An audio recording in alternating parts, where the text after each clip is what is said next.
That sound always throws me off. I know, such a funny recording intro. Okay.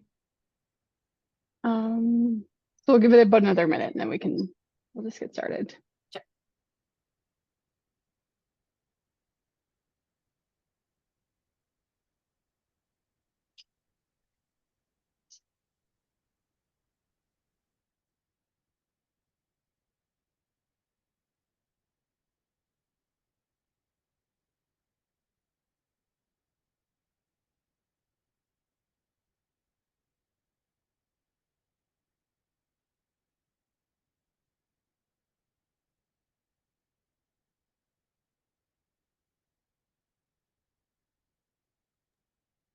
I'm very impatient, so we'll just get it started.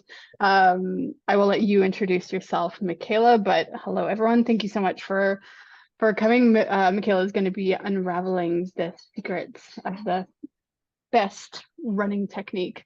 Michaela's done 3 Zooms for us now, I think so. Yeah, yes, my third. Perfect. And so Michaela is a PhD candidate at UBC and a biomechanist. Yeah, I think I said that right. But without further ado, I will let Michaela sort of tell you a little bit more about herself. Take it away. Awesome. Thanks, Jeanette. And yeah, thanks for having me back for a third time. It's always nice to spend an evening with SportMed BC. So yeah, my name's Michaela. I'm a PhD student at UBC in the Motion Analysis and Biofeedback Lab. And today I'm going to be talking a little bit about running technique. So first, I would like to acknowledge that I am presenting today from the traditional, ancestral, and unceded territory of the Musqueam, Squamish, and Tsleil-Waututh Nations. And I always like to highlight a movie which I think really highlights the power of running. So Run, Woman, Run is a Canadian film about a single Indigenous mother who commits to running a marathon for the first time. And through this process, she sees the ghost of Tom Longboat, who coaches her in both running and staying connected with her heritage. And Tom Longboat, of course, is the first Indigenous person to win the Boston Marathon. So it's a really warm movie in the end. It's well worth a watch. And through this presentation, I'd like to remind you all that running can connect all of us. So no matter what race, gender, sexuality, etc., we may be. So I'll start by telling you a little bit about me. My interest in running started pretty early. This is me in my first little kiddie race when I was 2 at UBC. And through a childhood in sports, I became interested in biomechanics, or studying the forces acting upon and within our bodies. And this led me to doing my undergrad and master's degree at Western University before coming out to Vancouver to do my PhD in rehabilitation sciences. So in the lab, I work with runners from novice to high performance, and I spend a lot of time analyzing the way people run. And outside of the lab, I really love being a SportMed BC mentor with my awesome group at the Le Physique location on Thursday nights. I'm pretty biased, but we have, I think, one of the nicer places to run.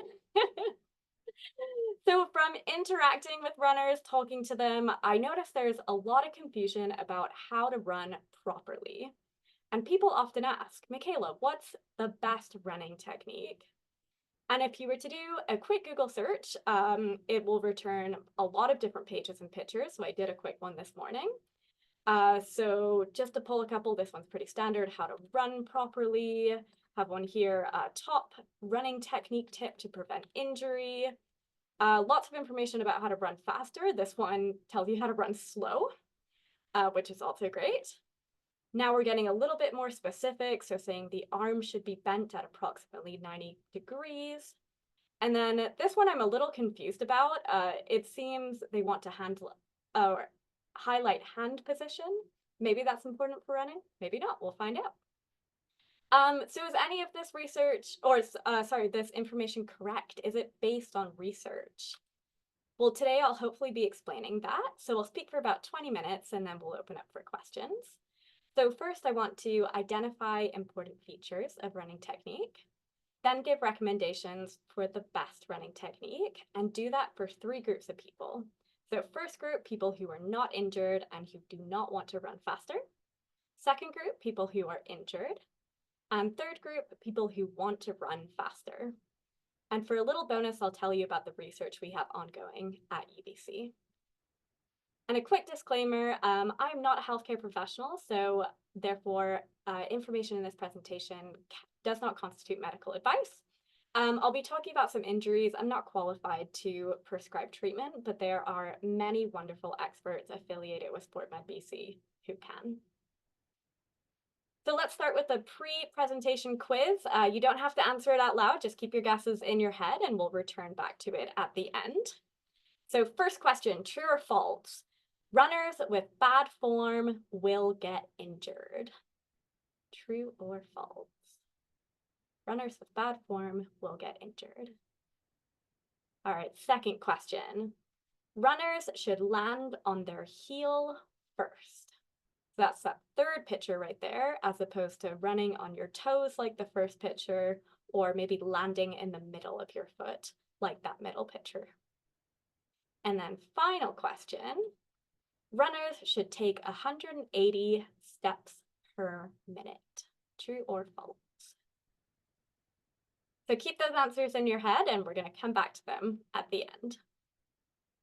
So first, let's look at some important features of running technique. So we'll start with step rate. This is how many steps you take per minute. So some of you might have heard that 180 is that golden number we should all be aiming for. Don't worry, we'll come back to it later. Foot strike, so that's the part of the foot you hit the ground with first as you're running. Most people, about 75% of people, give or take, will use their heel, and a smaller proportion will land in the middle of their foot, like a flat foot, and then an even smaller proportion will not touch the ground with their heel at all. They'll just run kind of on the balls of their feet. That's foot strike. Angles, you might see somebody who runs with like big ranges of motion. There's limbs kind of all over the place. Or you might see someone running and they're a little bit more stiff and rigid. Everything's kind of close together. So we're looking at angles between body parts. So let's take, for example, in this picture, up top is your thigh bone and then your shin bone. And the angle in between that, we'd call that your knee joint angle. That's angles. Forces, we're going to take you back to high school. So according to Newton's third law, every force has an equal and opposite reaction force. So when you hit the ground as you're running, the ground will hit you back. And some people land really hard onto the ground, other people are a little bit softer. And the last one is bounce or vertical displacement. So that's how much your body moves up and down as you run. And some people are really, really bouncy, while others, they kind of stay low to the floor, more of like a shuffling pattern. So you might have heard some of these before. If you use a running watch, maybe it will tell you, my Garmin's always screaming at me, different metrics that I struggle to make sense of most of the time. So you might know these metrics, but are they important? So maybe is landing on your heel better than landing on your toes? Is taking 180 steps per minute better than 160? Is landing soft better than landing hard? Well, there's been a lot of research on the importance of each one of these different features. But despite this research, we have not been able to identify any good links between features of running technique and developing an injury. And in addition, very, very few features of running technique have been linked to running faster. So that means that no variations of these features are bad. People just run differently, and that's okay if that's the way your body wants to run. Totally fine. And speaking of people who run with a little bit of a less than conventional running technique, some of you might remember Ethiopian runner Haile Gebrselassie. He's a 2-time Olympic and 5-time World Championship gold medalist in the 10,000 meters. He's also won the Berlin Marathon 4 consecutive times, and one of those times was a world record of 2 hours, 3 minutes, and 59 seconds. So we're going to take a quick look at how he runs, and I want you to pay special attention to his ankles.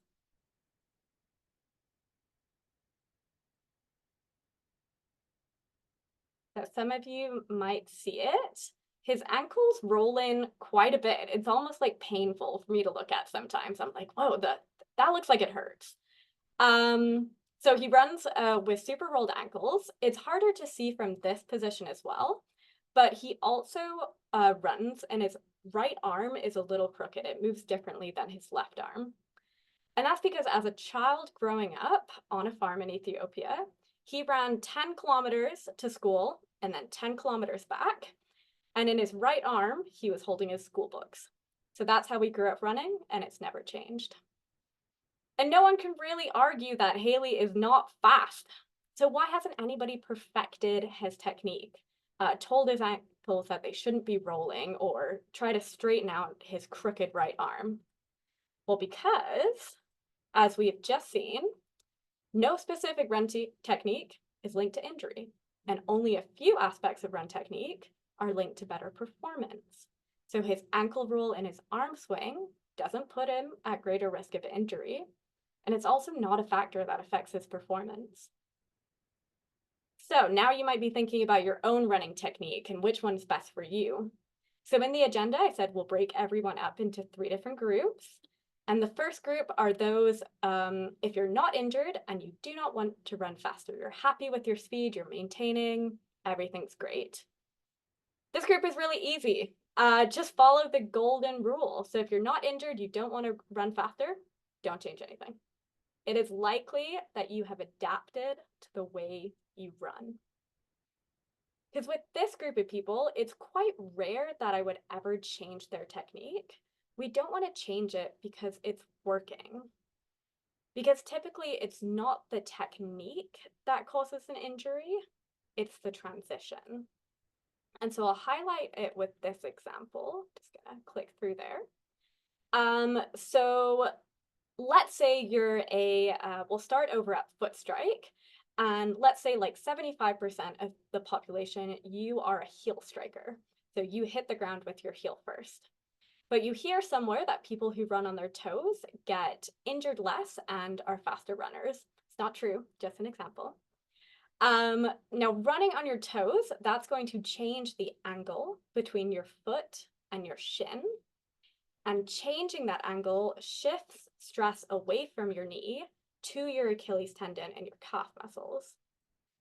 And now, in addition to changing the angle, running on your toes actually, typically, not always, makes you take less steps per minute, or sorry, more steps per minute, because your steps are shorter and faster.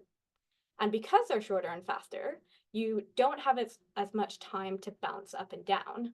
So your vertical oscillation gets smaller. And when your vertical oscillation is smaller, you change the forces that you exert into the ground, and by Newton's third law, every force have an equal and opposite reaction force. That changes how much force the ground exerts on into you. So we start it with one change, but it really has a cascading effect, so you want to be really careful. But again, none of these changes are bad if your body can tolerate it. But if you're running like you normally do, your body's adapted, why risk this? Don't change anything. So golden rule again, if you're not injured and you don't want to run faster, don't change it. Your body's adapted to the way you run. Now for the second part, we'll move on to the group of people who might be injured. So if you are injured, we may look at changing your technique. And that's because there are strategies that can shift stress away from the injured area to somewhere else. And in the short term, this might help you keep running while you give the injured area time to heal. But very importantly, technique is not something I change first when I see runners if they're injured. Usually we'd look at your overall training program. If something's changed, you've done hills that week, you've gone faster, you've gone longer. So we'd sort that out and take a good history before changing your technique. Now, if you do decide to change your technique, it has to be really gradual because you have to let your body have that time to adapt. And strength training can help with this adaptation.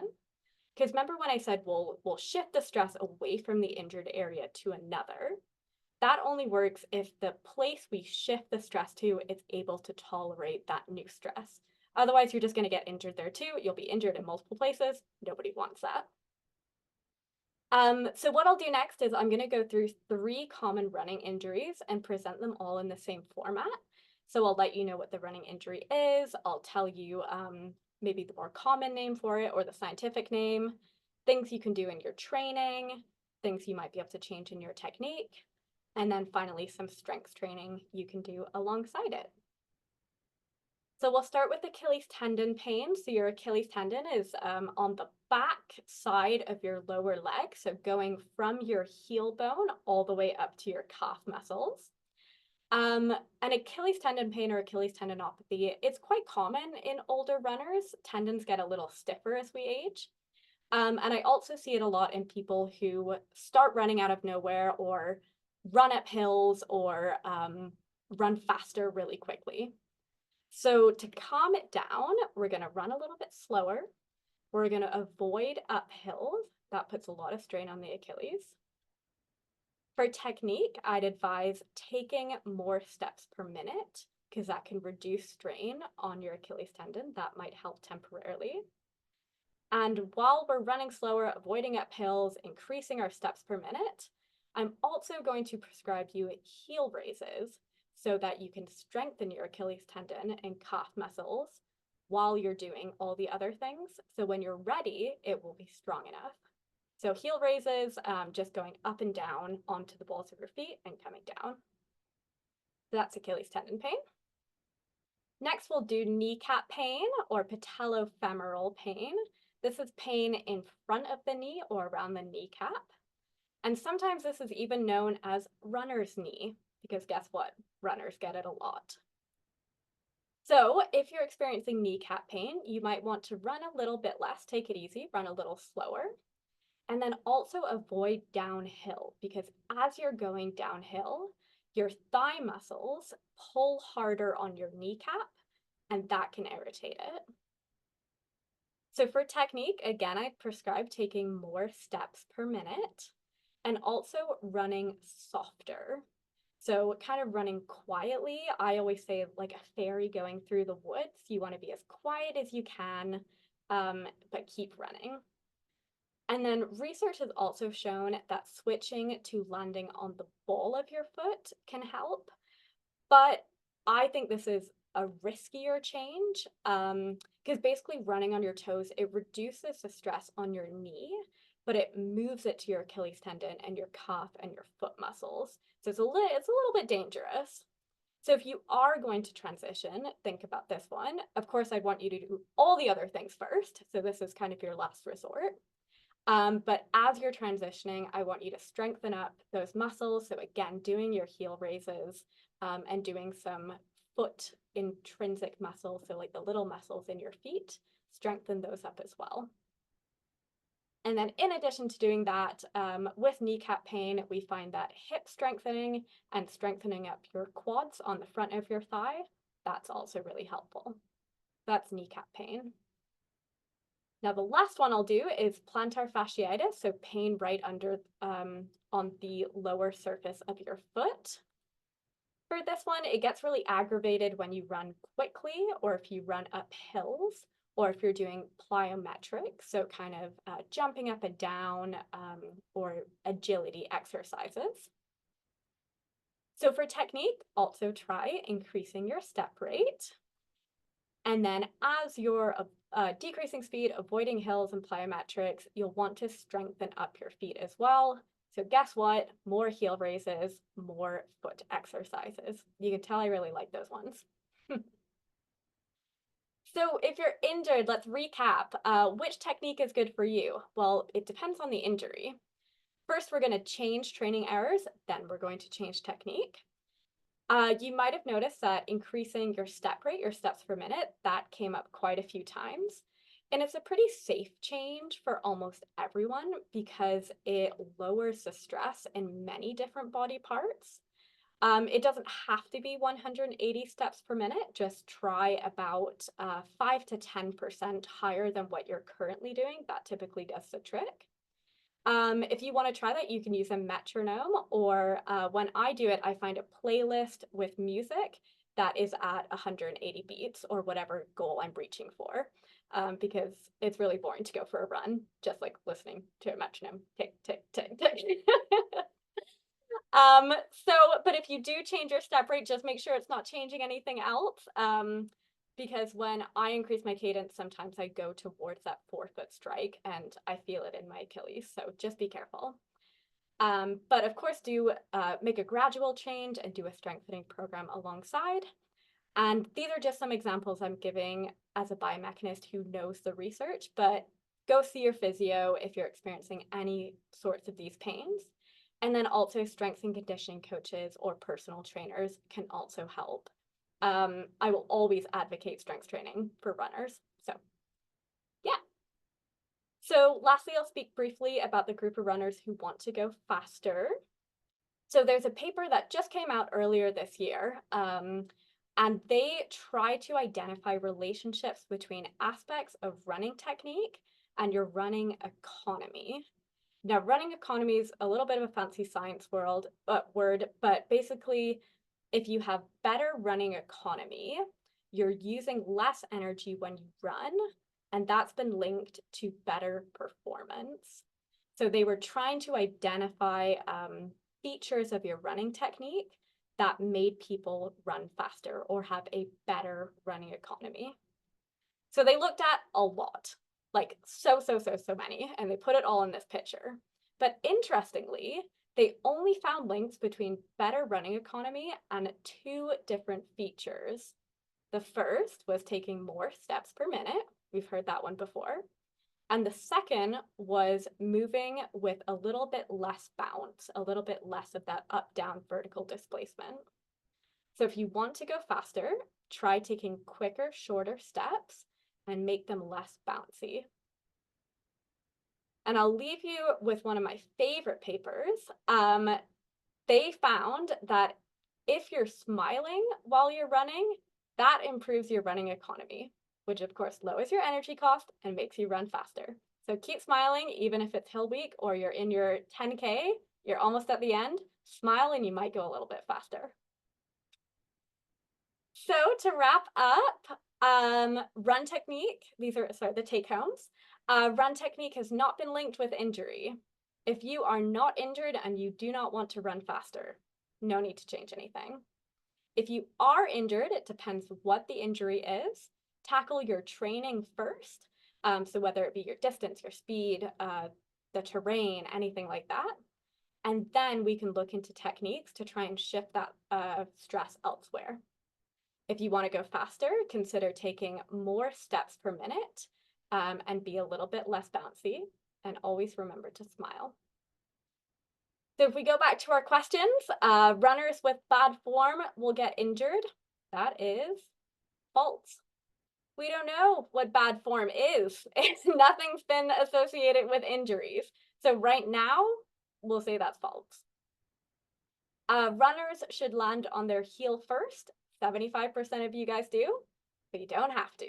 That is also false. You can be adapted to running on your forefoot or landing on your midfoot. If that's normal for you, again, if you're not injured, you don't want to go faster, no need to change. Runners should have a step rate of 180 steps per minute.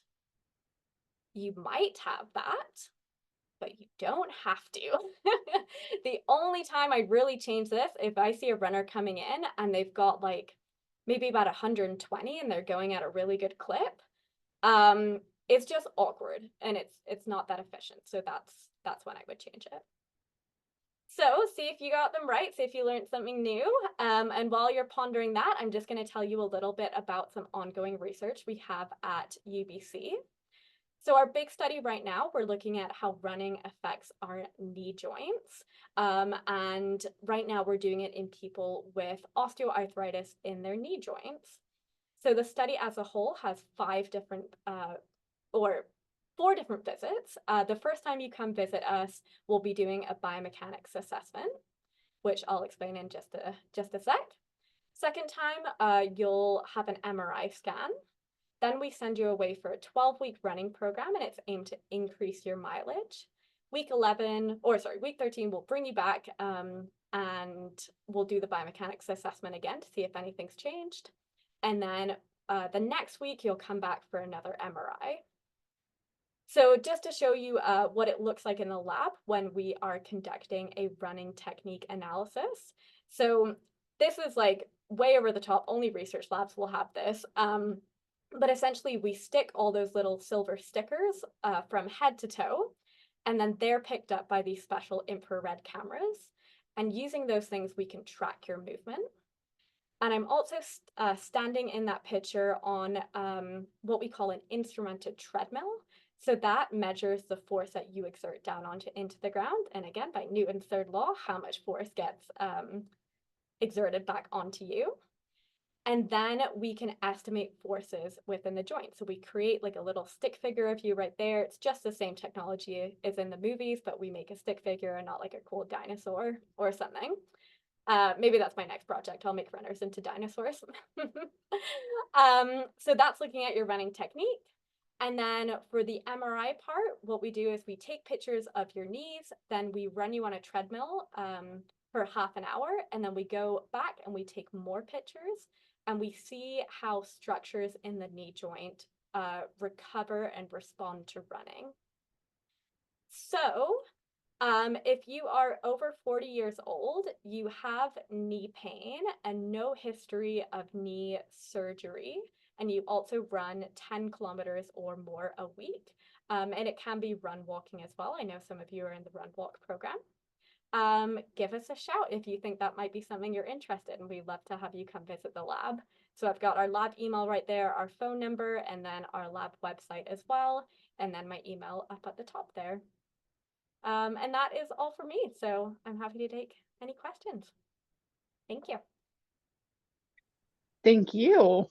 It was fun to watch. It was like, look at that guy's ankles. I was like, oof, that looks so painful. I know, doesn't it? The first time I saw it, I was like, huh? But I mean, he's so fast and it clearly doesn't bother him. Right. Yeah. So does anyone have any questions?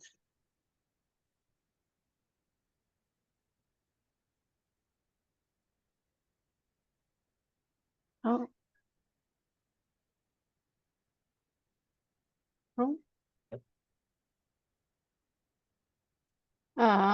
Here's one. I'm 53, older runner, and I always get injured. Any recommendations for an older runner? For an older runner, that's a really good question. I'm really glad you asked this because I've been trying to advocate for more research on older runners, especially in the running world, because currently there is just not enough. So right now for older runners, I'll say make sure your progression is really gradual, and that's something I really like about the Sport Med BC program. So really listening to your body, trying not to push the pace. But for the older runner specifically, strength training as well. Try and do that alongside your running practices. Some people, as they get older, they also like to do mobility exercises.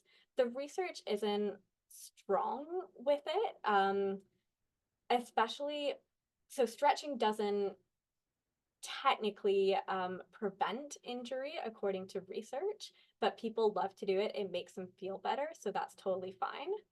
The research does show that if you do static stretches before a race, your performance isn't better. But otherwise, that's all we know. So yeah, for the older runner, make sure it's a gradual progression. Give your body a lot of time to adapt. It adapts a little bit slower than younger people. Strength training and stretching if you need.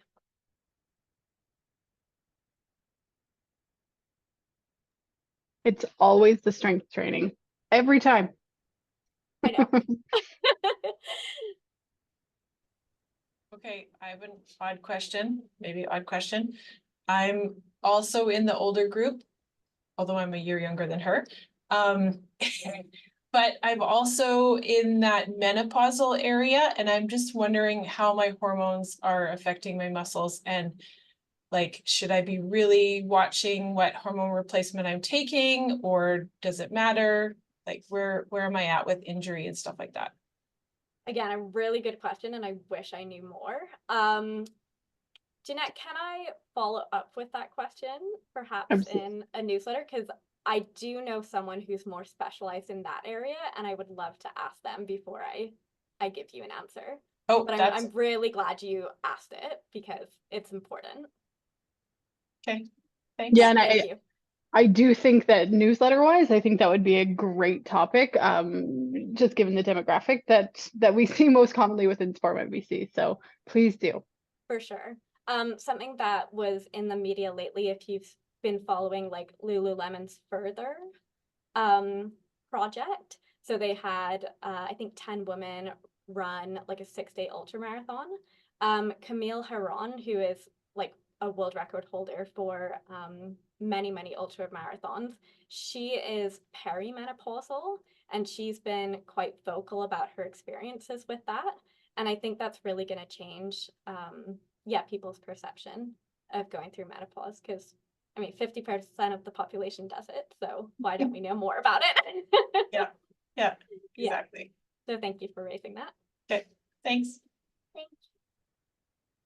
So we had two people actually just join recently, but unfortunately, the presentation has already concluded, and so we're just kind of talking about, maybe do you want to like go back 2 screens to like the take Yeah. homes, Yeah, just for sure, I so can they do that. can see. Did anything surprise people? Or like, did I bust any myths? Or we knew all this information? I was more sort of shocked that there were people that ran on their toes. Oh yeah. Yeah, Um, it's a very small percentage of people, like 5 to 10%. But I have known runners that have like, they're like, why would you run on your heels? I've never done that in my life. And if Yeah. you yeah, talk to like anthropologists, they'll say that humans always ran on their feet because they didn't wear shoes. And it's only been with like the making of the modern shoe, when they put like cushioning under the heel, that we could start landing on our heel. But running injury rates have not changed since that happened. So if you've always run on your toes, that's fine. If you've always run on your heels, that's also fine. Probably not leading to injury. I have a good friend that very obviously, when you watch him run, he is running on a like 4 foot, like on his toes, and he runs like a gazelle, like he just takes off, like, and he does like fat dog and all of those kinds of things. Like, yeah, so obviously it's not hurting him. What I really liked about this presentation was talking about your cadence, because that has been something that I'd researched on my own and had been telling clinic participants, like, can you try and get those faster little steps going on? So that was nice for you to reiterate that I'm like in the right direction with that piece of advice. That's really good. Any other question I would have would be like, how do you feel about barefoot running? Yeah, good question. that was Also, literally my next question. It was going to be like, what is the correlation with like even how your foot lands in barefoot running? And it came up in the chat here too. Oh, What do you okay. think of the oh, did it? movement Yeah. of barefoot running and minimalist shoes? Literally, as you said it, Jennifer, this person commented. That's so Um, funny. And if my last presentation for SportMed BC was on shoes. So Okay. yeah, Jeanette can send that as well. But yeah, first, I'm glad the cadence information got to you. That means we're doing an okay job at getting the message out there. Cadence is like the safest running technique change I always use, and especially if you have knee pain, I find it quite useful. So that's awesome. What do I think about barefoot running? Do I think barefoot running is bad? No. Do I think everyone needs to run barefoot? Also no. So I would say every 20 years there's a barefoot shoe movement, and the last was in around 2008, so we're due for a new one. It's coming up. And what we saw people do is they heard about the barefoot running movement, immediately went out to buy barefoot shoes, immediately started running in them, and were like, ah, my feet hurt, my calves hurt. that makes sense. You have to be really, really gradual because it takes load from the knee joint and puts it right on the foot, the Achilles tendon, and the calf. Now, I have personally transitioned to more of a minimal shoe, but I did my heel raises, I did my foot exercises, and gradually I was able to tolerate it. But man, oh man, when I put on my minimal shoes that very first time, did like a walk around the block longer, I wanted to cry. I was like, there's no chance I'm ever going to run in these things. But over time, I was able to. Also, weather's getting warmer, sandal season is coming up. If you think about it, that's kind of a barefoot shoe. So during this season, if you're not doing heel rises already, now is a great time to start because you might be experiencing some foot pain come summer. But to answer your question, does everybody need to run barefoot? Absolutely not. Do I believe in strong feet? Absolutely, yes, I do. It's the only part of your body in contact with the floor. You want them to be strong. My best friend did my second marathon with me in barefoot runners it was like December 16th or something like that. Like it was like -6 when we started. And I did not understand how this woman was able to finish that because that made for some pretty cold toes. Freezing. It's amazing. Like my parents live in Ontario, and I think 2 Christmases ago when I was visiting, they live by a trail and it was covered in snow, and I saw a man barefoot running, like no sandal, no sock, no shoes, just in the snow. And I was like, good on you. Not everybody has to do that, but he looked like he was having fun. He was smiling. His running economy is probably really good. So we have one more question. Do runners with hypermobile joints get injured more easily? Yep. No evidence. And I always say there is no evidence rather than no, because yeah, it doesn't mean the evidence isn't there. We just haven't found it yet. But always, again, a good population to do strength training. But if you've always been hypermobile, you're adapted to it. And that's why I kind of refrain from answering the menopause question, just because I know the hormonal changes change the laxity, the flexibility of your soft tissues. So that's a change which could cause injury. But if you're adapted to your hypermobile joints, then that does not put you more at risk for injury, as far as we know. All right. Good question. Any other questions?